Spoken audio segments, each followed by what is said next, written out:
Zee 24 तास एक पाऊल पुढे। बाजारपेठ आणि वातावरणाच्या परिस्थितीचा आढावा घेऊन अल्प कालावधीत येणाऱ्या पिकाचं योग्य नियोजन केलं तर उत्पादित केलेल्या मालाला चांगला भाव मिळू शकतो। आणि याचं एक उदाहरण म्हणून अमरावती जिल्ह्यातल्या एका शेतकऱ्याचं आहे। या शेतकऱ्यानं आपल्या 6 एकर शेतीत कोणत्या पिकाचं नियोजन केलंय पाहूयात।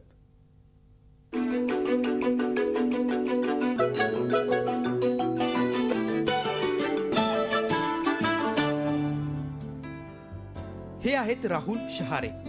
उपलब्ध पाणीसाठा आणि ठिबक सिंचन पद्धतीच्या साहाय्याने ते एकरी लाखाचं उत्पन्न घेत आहेत। अर्थात त्यासाठी त्यांनी योग्य पद्धतीचं नियोजन केलं।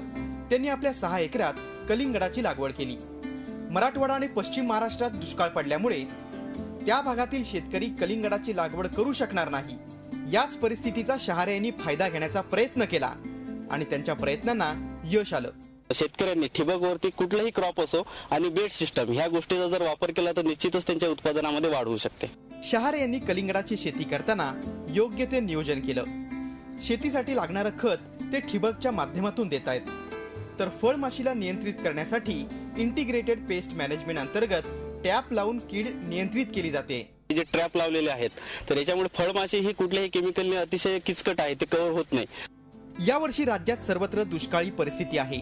राहुल यांच्या शेतातही अल्प पाणी उपलब्ध आहे, मात्र त्याच पाण्याचं योग्य नियोजन करून शहारे यांनी प्रतिकूल परिस्थितीमध्ये कलिंगडाची शेती जगवली आहे। कमी उत्पादनामुळे बाजारपेठेत यावर्षी कलिंगडाला चांगला भाव मिळेल याची अपेक्षा ठेवून शहारे यांनी केलेलं नियोजन नक्कीच कौतुकास्पद आहे।